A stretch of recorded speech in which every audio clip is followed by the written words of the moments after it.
ஆட்டு வியாபாரியை காப்பாற்றிய ஆஞ்சநேயர். ஒரு ஊர்ல கனக்கையா அப்படிங்கிற ஒருத்தன் வாழ்ந்துகிட்டு இருந்தான். அவன் ஆடு மேய்ச்சிக்கிட்டு இருந்தான். அவன் கிட்ட நிறைய ஆடுங்களும் இருந்துச்சு. அவன் தினமும் அந்த ஆடுங்களை அவங்க ஊருக்கு பக்கத்துல இருக்கிற காட்டுக்கு மேயறதுக்காக கூட்டிக்கிட்டு போவான். கனக்கையா அந்த ஆடுங்கள்ல இருக்கிற கம்பளிய வித்து அது மூலமா பணம் சம்பாதிச்சுக்கிட்டு இருந்தான். கனக்கையாவுடைய பொண்டாட்டி பேரு மல்லிகா. என்னங்க, ஏதோ ஆழமா யோசிச்சுக்கிட்டு இருக்கீங்க போல, என்ன விஷயம்? எனக்கு எந்த வேலையும் தெரியாது. எனக்கு உருப்படியா எந்த வேலையும் செய்யவே வராது. அந்த ஆஞ்சநேயர் தான் எனக்கு துணையா இருந்து என்னை காப்பாத்துறாரு. அவரு மட்டும் இல்லை அப்படின்னா நான் இருந்திருக்கவே மாட்டேன். ஆமாங்க, நீங்க சொல்றதும் உண்மைதான்.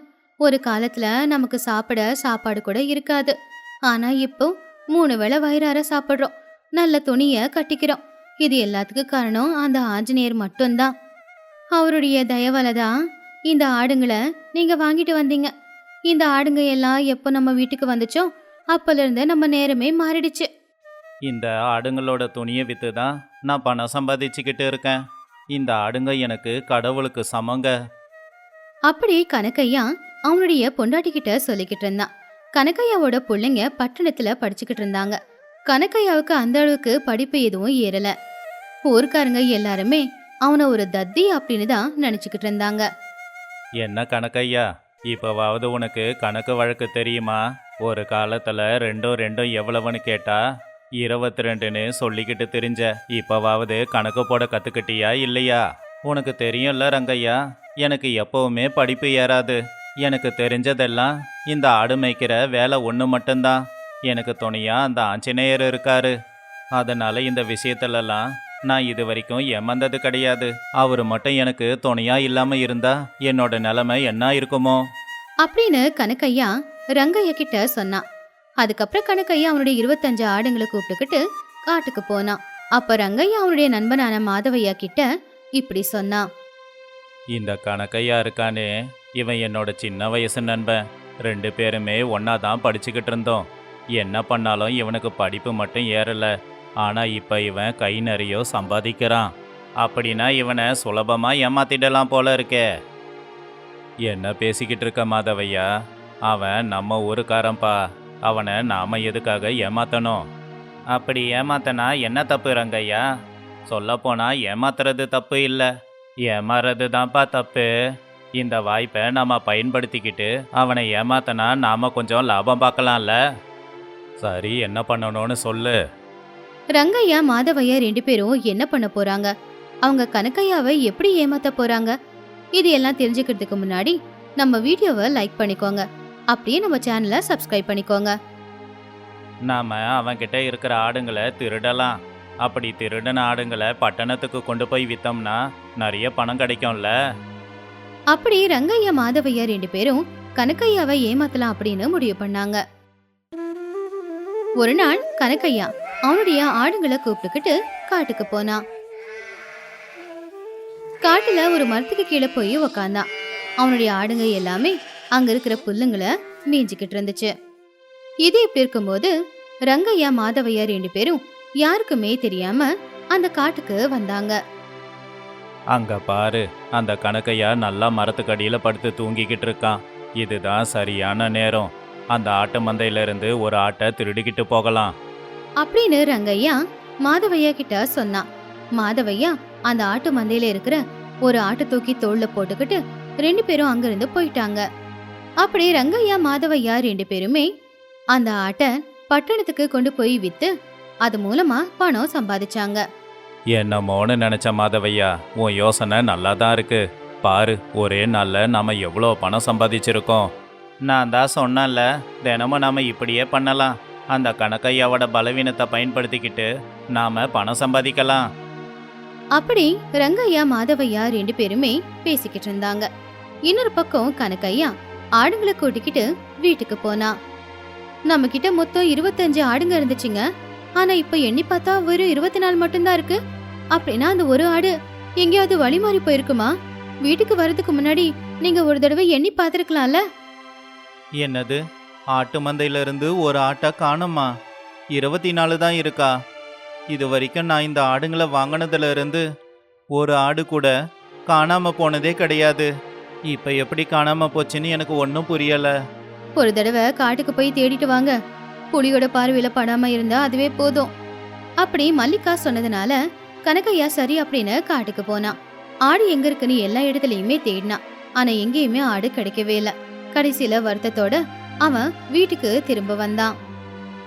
அந்த ஆடு எங்க போயிடுச்சு? ஆடுங்க எல்லாத்துக்குமே காட்டை விட்டு வீட்டுக்கு வர வழி நல்லாவே தெரியுமேங்க. ஒருவேளை வர வழியில போயிருந்தாலும் இந்நேரத்துக்கு வீட்டுக்கு வந்திருக்கணுமே. இத பத்தி நல்லா யோசிச்சு பார்த்தா எனக்கு ஒண்ணுதாங்க புரியுது. நிச்சயமா நம்ம ஆடு கூட்டத்தை விட்டு தொலைஞ்சு போல. யாரோ நம்ம ஆட்டை தூக்கிக்கிட்டு போயிருக்காங்க. சாமி, ஆஞ்சநேயா, என்னை சுத்தி என்ன நடக்குதுன்னு எனக்கு தெரியல.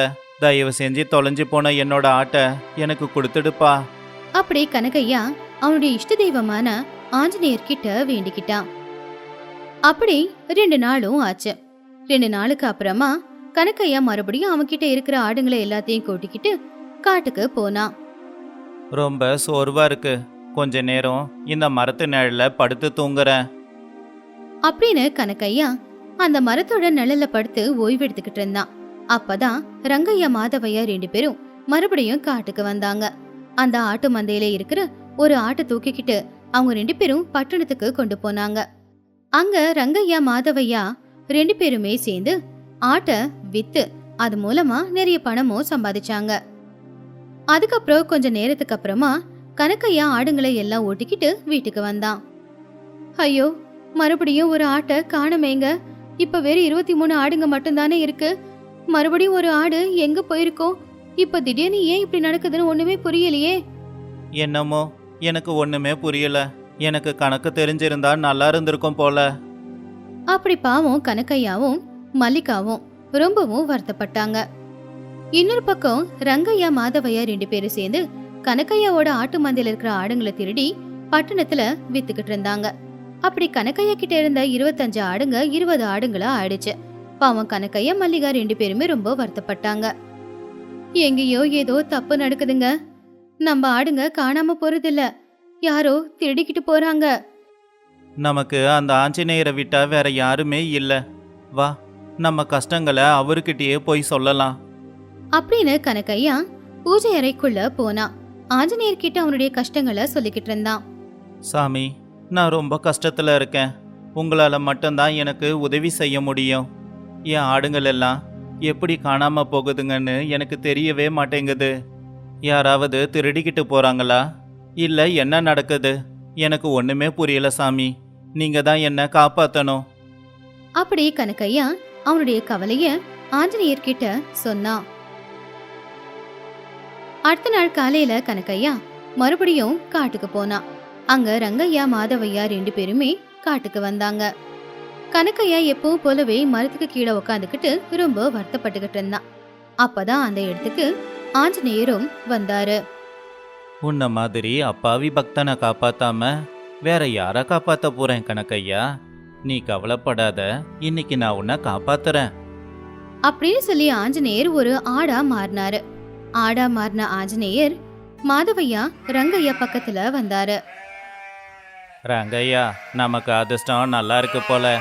நாம அவனுக்கு தெரியாம அவன் ஆட்டு மந்தையிலிருந்து தினம் ஒரு ஆட்டை திருடிக்கிட்டு இருந்தோம். ஆனா இன்னைக்கு ஒரு ஆடு தானாவே நம்ம கிட்ட வந்திருக்கு. வா, இதை கொண்டு போய் பட்டணத்துல விற்கலாம்.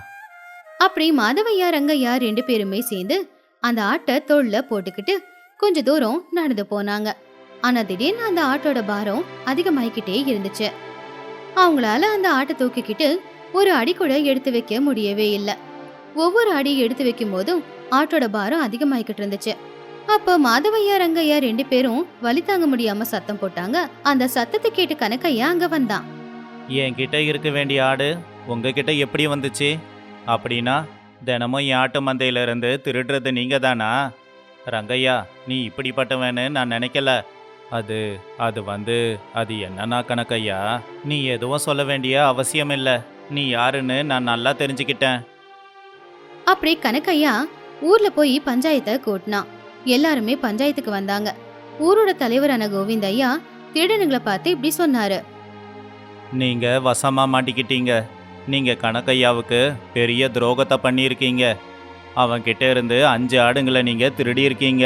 அப்படின்னா அதுக்கான பணத்தை மொத்தமா நீங்க கொடுக்கணும்.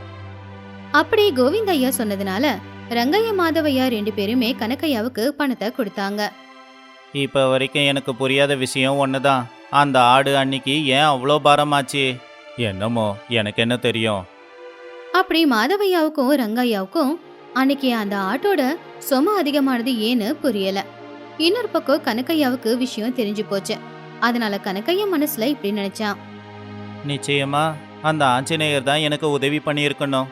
ஏன்னா அவரை விட்டா எனக்கு உதவி பண்றதுக்கு வேற யாரும் இல்லையே. அப்படி ஆஞ்சநேயர் அப்பாவியான தன்னுடைய பக்தனை காப்பாத்த வந்தாரு. ஒரு ஊர்ல பயங்கரமான ஒரு மந்திரவாதி இருந்தான். அவன் அதிகமா தீய சக்தி பூஜைகளை தான் செஞ்சுக்கிட்டு இருந்தான். யாராவது அவனை எதிர்த்து பேசினா போதும் அவங்கள அவன் கொன்னே போட்டுடுவான். அப்படி அந்த மந்திரவாதியை எதிர்த்தவங்க எல்லாரும் செத்து போறதுனால ஊருக்காரங்க எல்லாருக்குமே அவன் மேல ரொம்பவும் கோவம் வந்துச்சு. யாராவது அவனை எதிர்த்து பேசினா போதும் அந்த மந்திரவாதி அவங்கள கொன்னு போட்டுடுறான். அவன் நிச்சயமா தப்பு தான் செஞ்சுக்கிட்டு இருக்கான். ஊர் ஜனங்க எல்லாரும் அவனை எதிர்த்தே ஆகணும். ஆமா ரங்கையா, நீ சொல்றது உண்மைதான். இனிமேலும் பொறுமையா இருந்தா இது சரிப்பட்டு வராது.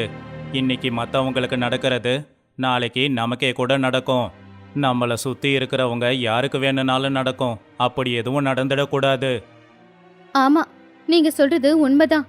நாம எல்லாரும் ஒற்றுமையா போய் அந்த மந்திரவாதிய என்னன்னு கேட்கலாம். நான் இப்பவே போய் ஊர் பொம்பளைங்க எல்லாரையும் கூட்டிட்டு வரேன். அப்படி ஊருக்காரங்க எல்லாருமே ஒன்னா சேர்ந்து மந்திரவாதியை தாக்குறதுக்காக போனாங்க. எல்லாரும் சேர்ந்து அந்த மந்திரவாதிய பயங்கரமா அடிச்சாங்க. அப்படி அடிச்சதுல அவன் அதே வீட்டுல ரத்தம் கக்கி செத்து போயிட்டான். நல்ல வேலை பண்ணியிருக்கோம். இப்பவே இந்த பணத்துக்கு செய்ய வேண்டியது எல்லாத்தையும் செஞ்சிடலாம். ஒன்னும் தேவையில்லை. இவன் உயிரோட இருக்கிற வரைக்குமே நம்ம எல்லாரையும் கொடுமை தானே பண்ணிக்கிட்டு இருந்தா. இவனுக்கு எதுக்கு ஈமச்சடங்கு எல்லாத்தையும் செஞ்சுக்கிட்டு? அப்படி செஞ்சாலும் அது எல்லாமே வீண் தான் அப்படின்னு சொல்லி அவங்க எல்லாரும் அந்த மந்திரவாதியோட உடம்ப அங்கேயே விட்டுட்டு அவங்கவுங்க வீட்டுங்களுக்கு போயிட்டாங்க. கொஞ்ச நேரத்துல அவனுடைய உடம்புல இருந்து அவனுடைய ஆன்மா வெளியில வந்துச்சு. அந்த ஆன்மா வீட்டை விட்டு வெளியில வந்து ஊருக்குள்ள போக முயற்சி பண்ணுச்சு. ஆனா அதால போக முடியல. அப்பதான் அந்த பக்கமா ஒரு நாய் வந்துச்சு. உடனே அந்த ஆன்மா அந்த நாயோட உடம்புக்குள்ள புகுந்துருச்சு. அதுக்கப்புறமா அந்த நாய் பேச ஆரம்பிச்சுது. என்னை யாராலையும் சாகடிக்க முடியாது. நான் செத்து போயிட்டேன்னு நினைச்சு இந்த ஊர் ஜனங்க சந்தோஷமா இருக்காங்க. என் உடம்ப வேணும்னா அழிக்க முடியும், என் ஆன்மாவை அழிக்கவே முடியாது. யாரெல்லாம் என்னை கொன்னாங்களோ அவங்கள ஒருத்தரையும் நான் விட்டு வைக்க மாட்டேன். எல்லாரையும் கொன்னு பகைய தீர்த்துப்பேன். அப்படி அந்த மந்திரவாதி நாய் உருவத்துல எல்லார் மேலேயும் பகையை தீர்த்துக்கணும் அப்படின்னு நினைச்சான். ஆனா அடுத்த நாள் ஊருக்குள்ள எல்லாருமே ரொம்ப சந்தோஷமா இருந்தாங்க. எல்லாரும் இந்த இனிப்பை சாப்பிடுங்க. என் பொண்டாட்டி ரொம்ப கஷ்டப்பட்டு செஞ்சிருக்கா. சாப்பிட்டு எப்படி இருக்குன்னு சொல்லுங்க. ஆஹா, இது ரொம்ப நல்லா இருக்குப்பா. என் வீட்டில் கூட இன்னைக்கு பலவிதமான பலகாரங்களை செய்கிறாங்க. ஊரே கொண்டாட்டமா இருக்கு. எவ்வளோ நாளாச்சு நாம இப்படி சந்தோஷமா கொண்டாடி. அந்த ராட்சசன் செத்து போனதுக்கு அப்புறமா தான் ஊஜனங்க சந்தோஷமா இருக்கும். இந்த சந்தோஷம் எப்பவுமே இப்படியே இருக்கணும். அப்படி ஊஜனங்க எல்லாருமே ரொம்பவும் சந்தோஷமா இருந்தாங்க. அந்த நாளும் அப்படியே முடிஞ்சு போச்சு. அன்னைக்கு ராத்திரி நேரம் ஊர்க்காரங்க எல்லாருமே நிம்மதி அவங்கவுங்க வீட்டுல படுத்து தூங்கிக்கிட்டு இருந்தாங்க. அப்பதான் அந்த மந்திரவாதி நாய் ஊருக்குள்ளார வந்துச்சு. என்னுடைய சாவுக்கு காரணம் அந்த ரங்கையா தான். அவன்தான் ஊர்க்காரங்க கிட்ட முதல்ல பேசி என்னை கொல்ல சொல்லி சொன்னான்.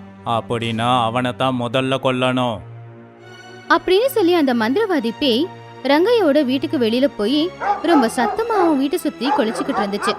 அந்த சத்தத்தை கேட்டு ரங்கையாவும் தூக்கத்துல இருந்து எழுந்திருச்சான். என்ன இது, இன்னைக்கு புதுசா நாய் கொலைச்சிக்கிட்டே இருக்குதே. ஒருவேளை அதுக்கு பசி எடுத்திருக்கோ என்னமோ. வாயில்லாத ஜீவனங்களோட பசியை தீக்கிறது நம்ம கடமை.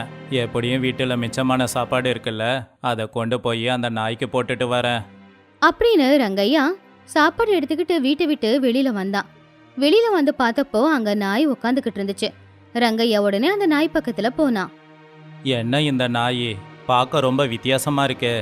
அதோட கண்ணு எதுக்கு அப்படி சவந்து போயிருக்கு? சீக்கிரம் சாப்பாடு போட்டுட்டு உள்ள போயிடணும் அப்படின்னு சொல்லி ரங்கையா அந்த நாய்க்கு சாப்பாடு போட்டான். உடனே அந்த நாய் அவன் மேல பாஞ்சு அவனை பயங்கரமா தாக்க ஆரம்பிச்சுது. வலி தாங்க முடியாம ரங்கையா சத்தமா கத்துனான். அந்த சத்தத்தை கேட்டு ஊர்க்காரங்க எல்லாரும் வேகமா அந்த இடத்துக்கு ஓடி வந்தாங்க.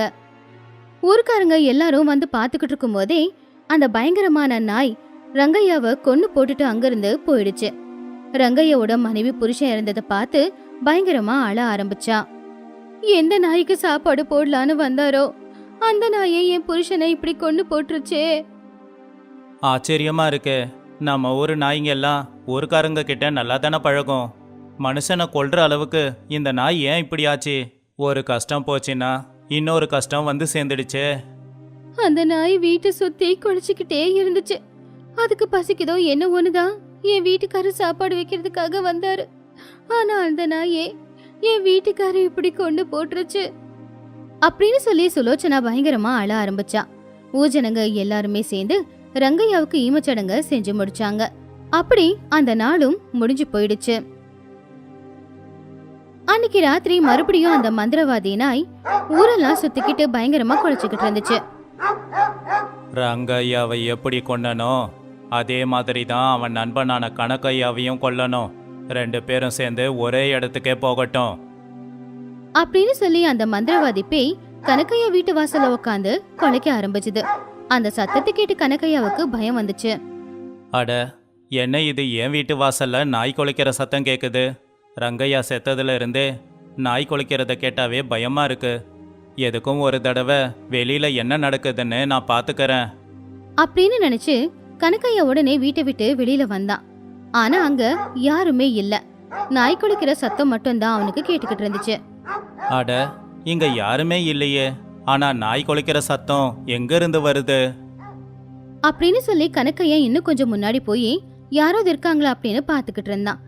அப்போ கனக்கையா பின்னாடி இருந்து அந்த மந்திரவாதி நாய் வந்து ரங்கையாவை கொன்ன மாதிரியே அவனையும் தாக்கி கொண்டு போட்டுட்டு போயிடுச்சு. விஷயத்தை கேள்விப்பட்டு ஊஜனங்க எல்லாருமே ரொம்பவும் கவலைப்பட்டாங்க.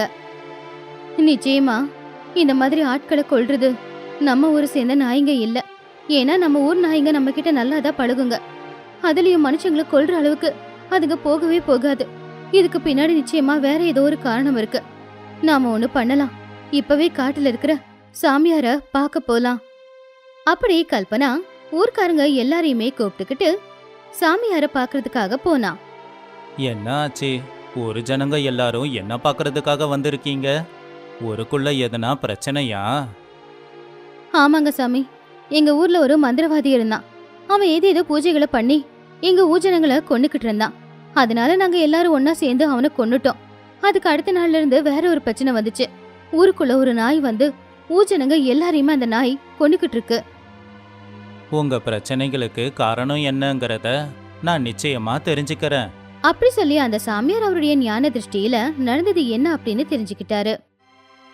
எல்லாரையும் கொன்னுக்கிட்டு இருக்கிறது ஒரு சாதாரண நாய் கிடையாது. நீங்க எந்த மந்திரவாதியை கொன்னீங்களோ அந்த மந்திரவாதியோட ஆன்மா அந்த நாய்க்குள்ள இருக்கு. அந்த நாய் தான் எல்லாரையும் கொல்லுது. அவனை உங்களால எதுவும் செய்ய முடியாது. ஏன், என்னாலையும் எதுவும் செய்ய முடியாது. அவன் அழிக்கிற சக்தி நம்ம கிட்ட இல்ல. அப்ப இந்த பிரச்சனைக்கு தீர்வே இல்லையா சாமி? தயவு செஞ்சு ஏதாவது பரிகாரம் இருந்தாலாவது சொல்லுங்க. இல்லனா எங்களால எங்க ஊருக்கு போக முடியாது. தைரியமா அங்க வாழ முடியாது. இந்த மாதிரி சூழ்நிலையில நாம கடவுளை மட்டும்தான் நம்ப முடியும். நிச்சயமா இந்த நாயை அந்த ஆஞ்சநேயரால அழிக்க முடியும். இதோ இந்த ஆஞ்சநேயர் சிலையை எடுத்துக்கிட்டு போங்க. ஊருக்கு நடுவுல வச்சு இதுக்கு பூஜை பண்ணுங்க. நிச்சயமா அந்த நாயை அந்த ஆஞ்சநேயரே வந்து கண்டிப்பா அழிப்பாரு. அப்படி அந்த சாமியார் கொடுத்த ஆஞ்சநேயர் சிலைய அவர்கிட்ட இருந்து வாங்கி ஊஜனங்க எல்லாருமே ஊருக்குள்ள எடுத்துக்கிட்டு வந்துகிட்டு இருந்தாங்க. அப்போ இந்த விஷயம் நாய்க்கு தெரிஞ்சு போச்சு. என்ன அழிக்கிறதுக்காக ஆஞ்சநேயர் சிலைய ஊருக்குள்ள எடுத்துக்கிட்டு வந்துகிட்டு இருக்காங்க. அந்த சிலை மட்டும் ஊருக்குள்ள வந்துடுச்சுன்னா நிச்சயமா ஆஞ்சநேயர்கிட்ட இருந்து நான் தப்பிக்கவே முடியாது. இதை எப்படியாவது தடுத்தே ஆகணும் அப்படின்னு சொல்லி அந்த நாய் ஊஜனங்க முன்னாடி போய் நின்னுச்சு. அந்த பயங்கரமான நாயை பார்த்து அவங்க எல்லாருமே பயந்து போயிட்டாங்க. யாரும் பயப்படாதீங்க, நம்ம கூட இருக்கிறது ஆஞ்சநேயர். ஆஞ்சநேயர் இருக்கும்போது யாராலையும் நம்மள எதுவும் செய்ய முடியாது. உடனே எல்லாரும் அனுமான மந்திரத்தை சொல்லுங்க. நிச்சயமா இந்த பேய்கிட்ட இருந்து நாம தப்பிச்சிடலாம் அப்படின்னு சொல்லி ஊஜனங்க எல்லாருமே ஹனுமான் மந்திரத்தை சத்தமா படிக்க ஆரம்பிச்சாங்க. அப்ப அவங்க சுமந்துகிட்டு இருந்த அந்த சிலை பாரம் அதிகமாயிக்கிட்டு இருந்துச்சு. அதனால சுமக்க முடியாம அந்த சிலைய கீழே வச்சுட்டாங்க. சிலைய கீழே வச்ச உடனே அந்த சிலை ஆஞ்சநேயரா மாறுச்சு. உயிரோடு இருக்கும்போது எல்லாரையும் கொடுமைப்படுத்தன, உயிர் போனதுக்கு அப்புறமும் எல்லாரோட நிம்மதியையும் கெடுத்துக்கிட்டு இருக்க. உன்னை நிச்சயமா நான் சும்மா விட மாட்டேன். அப்படின்னு சொல்லி ஆஞ்சநேயர் அவருடைய கதையால அந்த நாயை ஓங்கி அடிச்சாரு. உடனே அந்த நாய்க்குள்ள இருந்த மந்திரவாதி ஆன்மா வெளியில வந்துச்சு. அந்த ஆன்மாவை ஆஞ்சநேயர் ஆகாயத்தை நோக்கி வீசிட்டாரு. இனி உங்களுக்கு எந்த பிரச்சனையும் இல்ல. உங்களுக்கு பிரச்சனை கொடுத்த அந்த நாயை நான் அழிச்சிட்டேன். இந்த சிலைய ஊருக்கு நடுவுல வச்சு கும்பிடுங்க. நான் எப்பவும் உங்களுக்கு துணையா இருப்பேன். அப்படின்னு சொல்லி ஆஞ்சநேயர் அந்த சிலைக்குள்ள போயிட்டாரு. அதுக்கப்புறமா எல்லாரும் ஒன்னா சேர்ந்து ஊருக்கு நடுவுல ஆஞ்சநேயருக்கு ஒரு கோவிலை கட்டி அந்த சிலையை கொண்டு போய் கோவில்ல வச்சாங்க.